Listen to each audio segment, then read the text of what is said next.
The holidays are expected to be a strong one for merchants big and small alike, but the supply chain is a mess, labor shortages persist, and shipping delays ensue.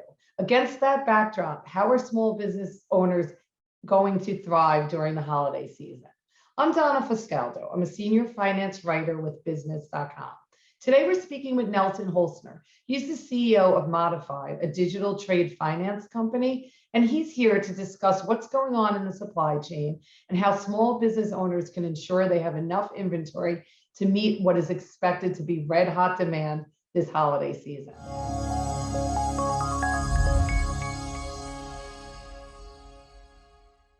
So, hey, Nelson, thanks so much for taking out the time today. I really appreciate it. Great to be here on the show. As you know, the supply chain is in a bit of a mess. There's a lot of shipping delays. There's a lot of component shortages. What does that mean for small business merchants going into the holiday season? Is this a big problem or something they should be worried about? Yeah, indeed. I think the supply chain is a bit of a mess at the moment, I would say. And there's many factors really which play a role, right? And you mentioned it already.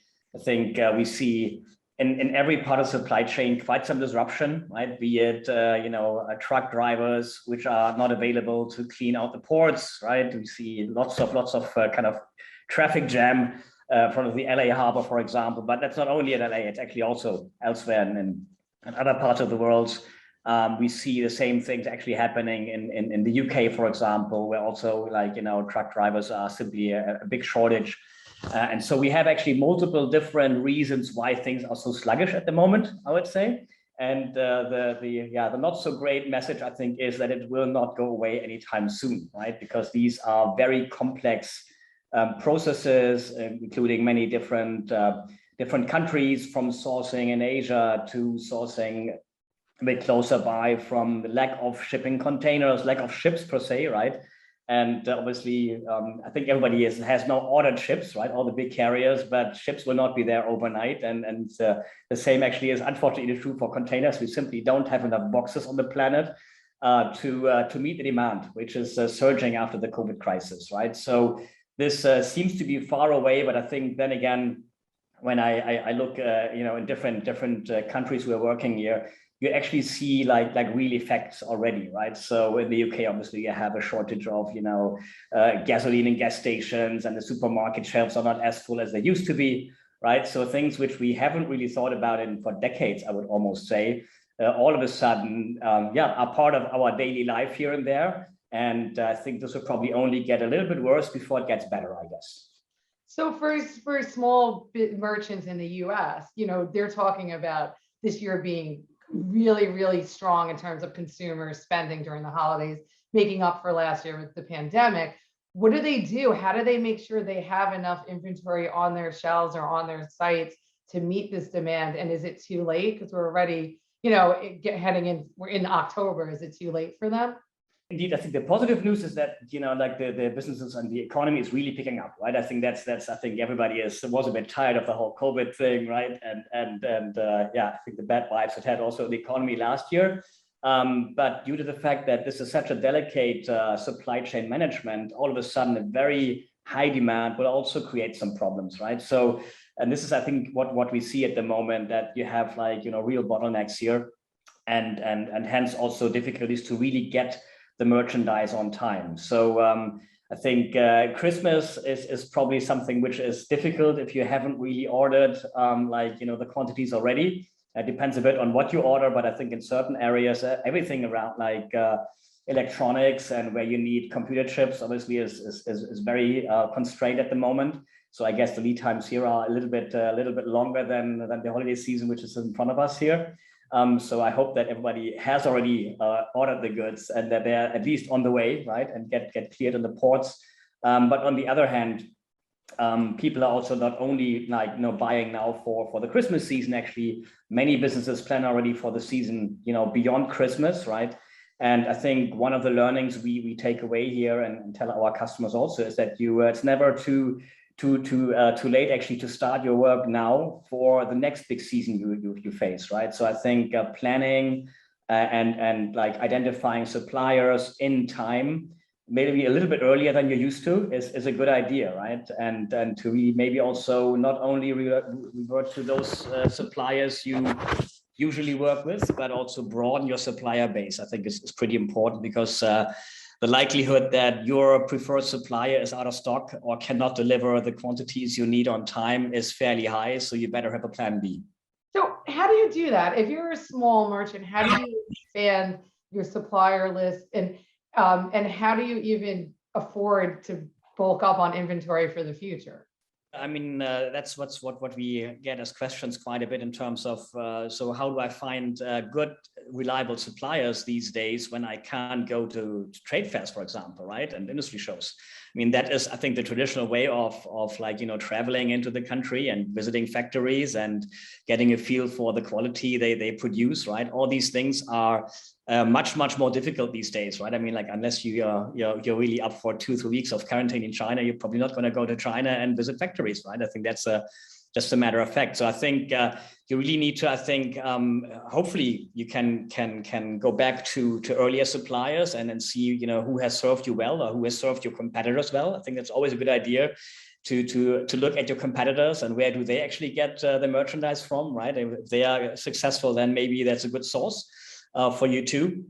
But yeah, the traditional means are a lot more difficult. And I think there are some cool platforms also now who are starting to make sourcing easier, but they are typically more geared towards the bigger businesses. So it's, as a small business, you're probably not going to get access to that. So it is a bit more. I think you really have to venture out a bit and talk to the market and talk to. I think also, quite frankly, we work with lots of exporters. They are also quite open. If they can't deliver, they also would recommend you then maybe other factories who could, deliver something similar, maybe not exactly in the same quality, but I think they really want to be helpful as well, right? To safeguard the customer relationship. And in terms of, cash flow is obviously also something which is really important, right? I mean, it's easy for me to say, bulk up now for Easter, right? Because you probably still need the money for that from your Christmas business. But then again, I think there's multiple different ways of optimizing cash flow beyond the traditional bank financing, products you would normally see as a credit line, for example. And we at MODIFI, for example, we provide like digital trade finance, what we call it. We support buyers who order now but want to pay later once they basically have had the chance to sell the goods on. They are purchasing with our help, for example. Or it could be the other way around. If you need cash now and you have, for example, business customers and you want to cash in on an invoice, which is due only in 3 months, you can also come to our platform or to other factoring companies and sell your receivable and cash in early. That gives you the cash flow you might need now to put in the next orders for the next big season. Is it worth it to do that, or do you pay a cost? Or should you just try to go to a bank or the SBA, or like, is this a better option for small business owners? I think it definitely makes a lot of sense to shop around a bit. I think in financial services, the prices are quite different, I would say. Mainstream pricing, I think, is something you would definitely get from your local bank, right? If you have a good banking relationship, I think that's always helpful. But I think there's lots of digital platforms which are not in like a payday loan business for businesses, right? They are really trying to help you with standard rates, maybe slightly higher than what you would get with a mainstream bank, but then also with less strings attached and a bit more flexibility. So if you don't, for example, want to enter into a long-term banking relationship with a specific credit line, which takes maybe also months and months to actually get implemented, like maybe like an extra 10-15% on the fees is worth it to actually, like get up and running within a matter of days and be flexible in terms of how you use it, invoice by invoice, or do you need to like give all the business to that particular financing partner? So there's different options, I think, and it definitely is worthwhile looking around what is available. And on that whole idea of getting ahead of your inventory for the next big sales rush, how do you balance that with the risk of not selling, of getting all this inventory and then that product is no longer trending? How do you balance that risk? I'm not a merchant, I have to say, right? So it's for me always a bit difficult to really have the ultimate answer to that, right? But what we see quite a bit, if people are not so super successful in selling all the stocks they had planned for, and they have probably also still sitting in their warehouses. So I think the bigger platforms now, the Amazon marketplaces, and there's many others, obviously, they are, I think, a pretty good channel also to really get rid of inventory and monetize it at a like decent price still, if you can sell it on in your shop, for example, right? So I think you will always find channel, and there's always a price where buyers would say, yeah, I think that's interesting enough for me. But obviously, I think planning, and I think that's one of the challenges, right? On the one hand, you have to plan a bit early to ensure that things actually like hitting your shelves, right? On the other hand, you probably want to wait another 4 weeks or so to understand really what is the trend, right? So probably you have to die one death, as we say sometimes here, right? And you have to pick and choose what you can really optimize. But our collective experience, I think, is that in the B2B area, with all these new digital channels and marketplaces, you will always find someone who will take your goods. Maybe even like, once the peak season is over. So finally, fast forward to the new year. What does the supply chain look like, and when does it start to get back to normal?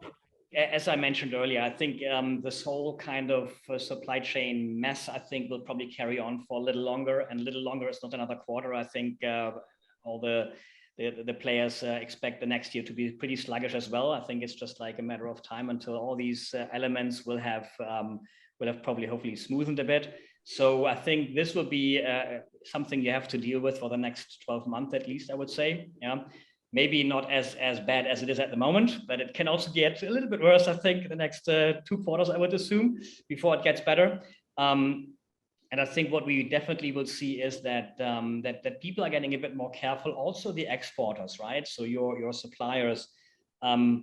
Are the deals still worth their efforts? So what we have seen, and we support exporters in China and India and basically everywhere almost, that we also see that deals get canceled because of freight costs are simply not going down, and they are so high that basically eats up all the margin, right? So for some exporters, it simply doesn't make any sense to open up the factory or take an order. So be prepared also that you probably are not going to be able to shop around and get down the price to the levels you are kind of used to, and having 3 bargaining rounds and getting to the optimum price for yourself. You probably also then have to settle with a price which is attractive, but maybe not as low as you would like to have it in the normal kind of way of getting to deals. In order to ensure that you actually get the deals done and you have a reliable supplier who is really shipping the stuff at the time you need it also. There we have it. Small business merchants need to get ahead of their inventory. This isn't going away anytime soon. We'll be here until next year, unfortunately, but there's still strong demand, so that's good news for them. I want to thank you so much for taking out the time today. This was really great and very informative. Thank you very much, Donna. It was a pleasure.